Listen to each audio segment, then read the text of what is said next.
Here on History Captain, we look at the lives of the most important and powerful people in history. Please don't forget to subscribe and turn on alerts. We will talk about the causes and effects of the fall of the Oyo Empire in this episode. Let's start with some background on the empire and its location. The Oyo Empire was a pre-colonial West African empire that lasted from the 14th to the 19th centuries. It was one of the most powerful and important empires in West Africa at the time. It was in what is now known as southwestern Nigeria. The Yoruba people started the Oyo Empire, and it grew quickly through trade and taking over other lands. The Alaafin, or king, who was thought to be divine, was in charge of the empire's highly centralized government. The Alaafin was helped by a council of chiefs and governors ran the different parts of the empire. The Oyo Empire was also known for how well it did in war, and it kept a standing army with both foot soldiers and mounted soldiers. The empire did a lot of business with European merchants and became a major exporter of slaves, ivory, and other goods. But in the 18th century, the Oyo Empire began to fall apart because of fighting among its own people and pressure from European powers.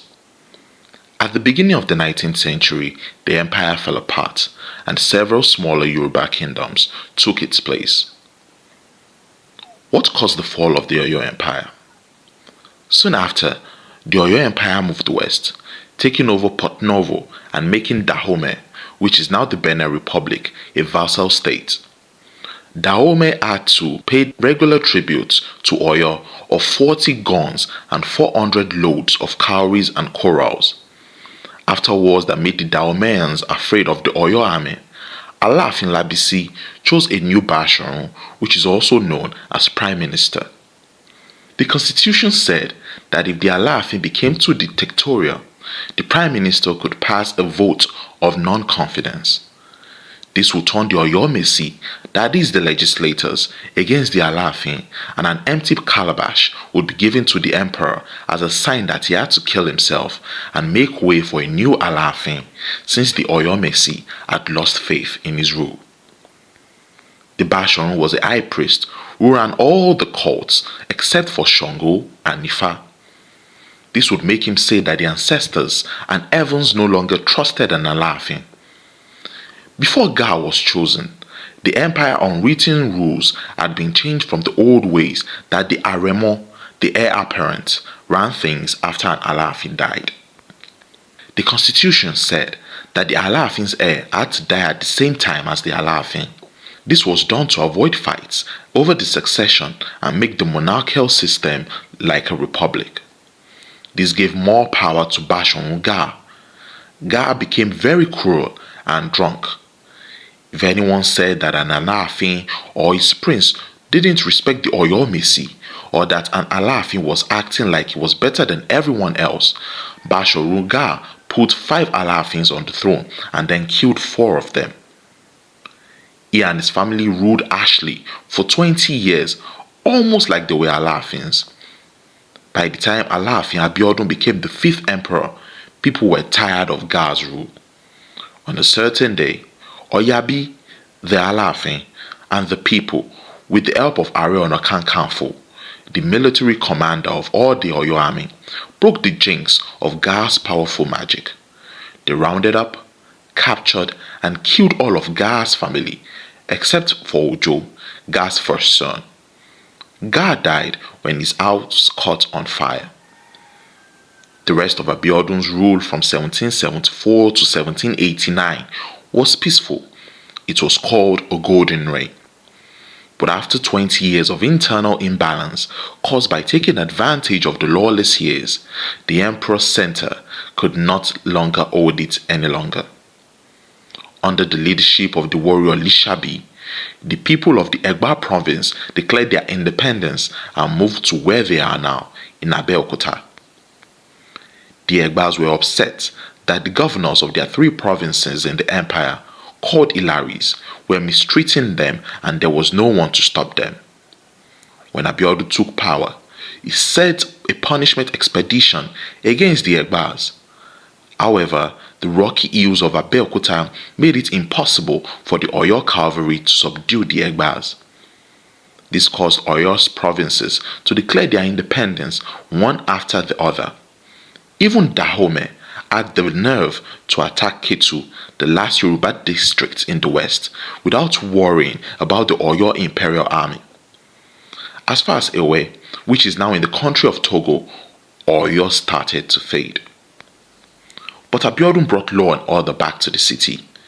He died in 1789, ending his rule, and a new Alaafin was crowned, Alaafin Awole, who ruled between 1789 and 1796. Alaafin Awole didn't make things better.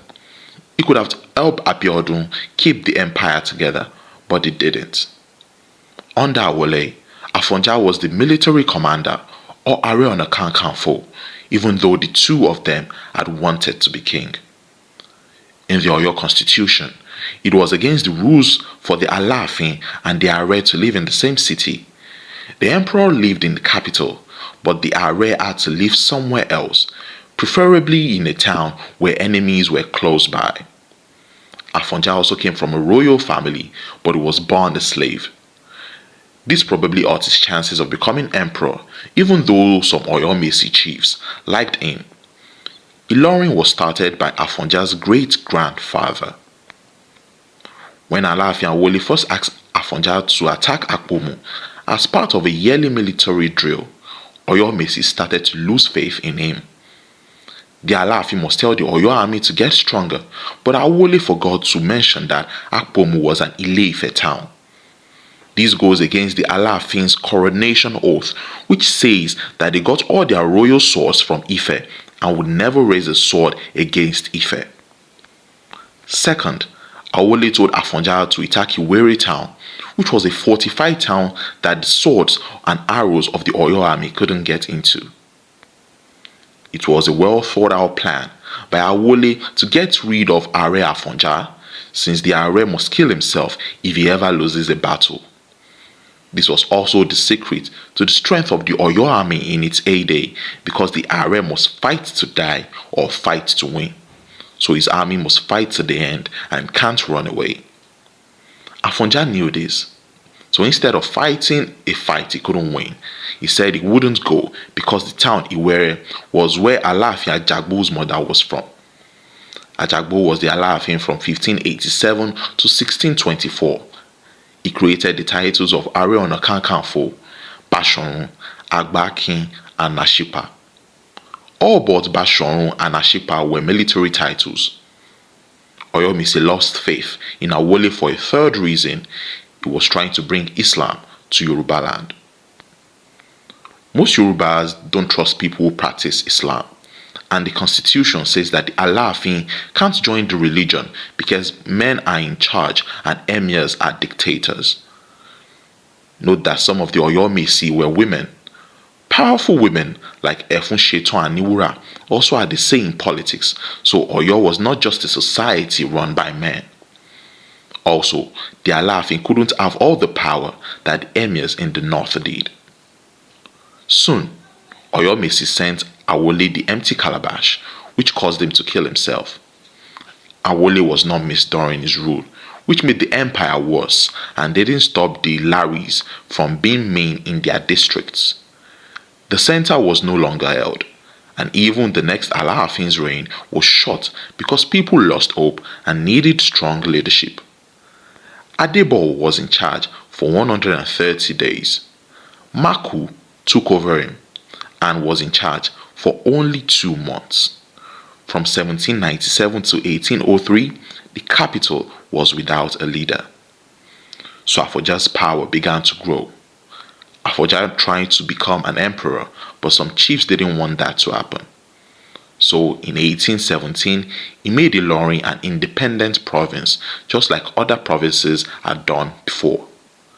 Malam Alimi was a Fulani advisor to Afonja, and he urged a jihadist warrior named Danfodio to help Afonja.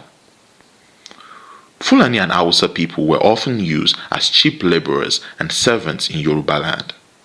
They were so popular that people in Nigeria continued to look down their noses at northerners even after the colonial era ended.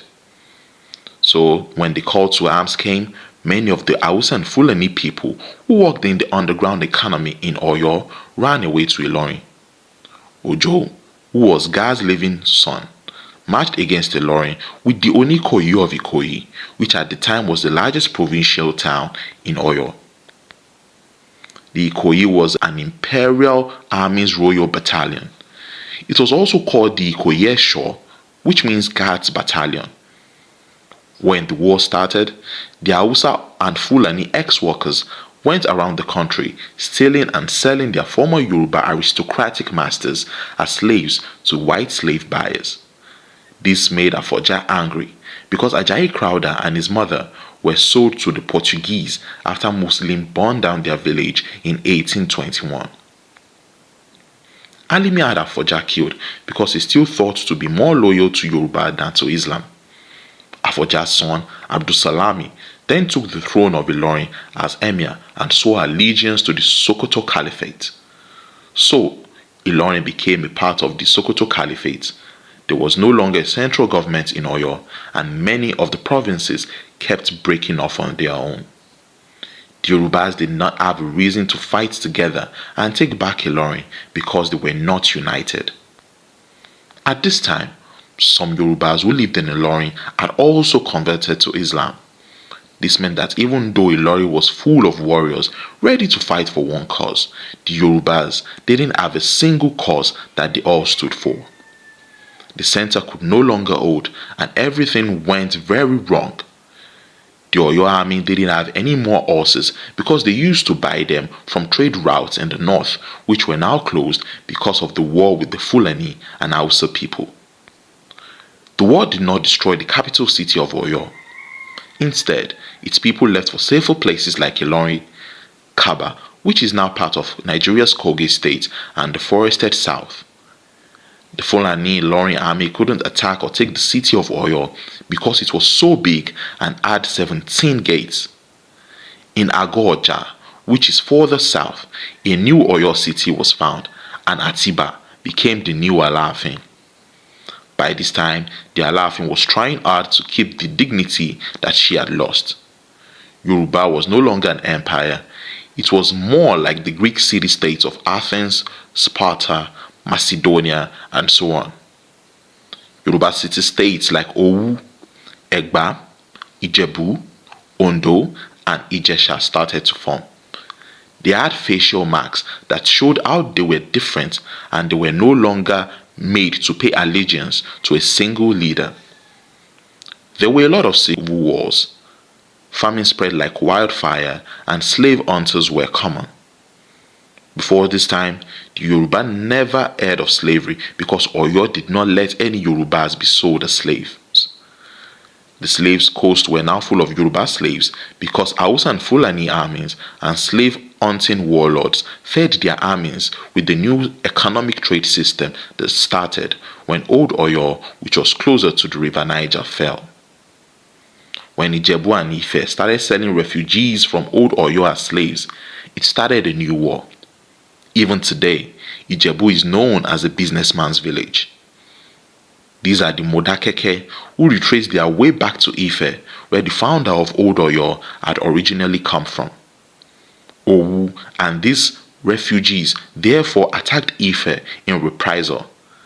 This turned Ijebu and Ife against Owu.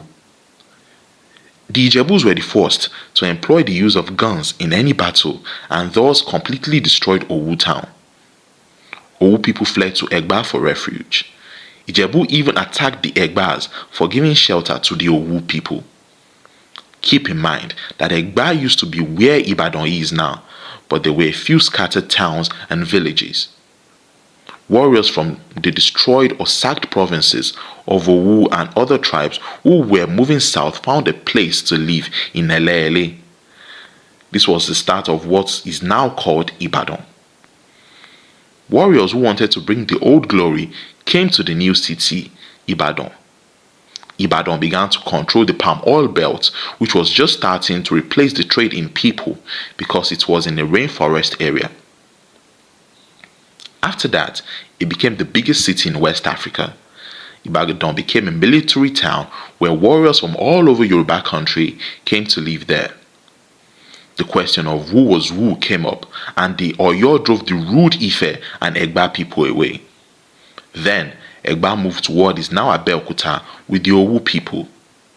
Ife, on the other hand, didn't get along with the Oyo people, especially the Modakeke who lived in Ife.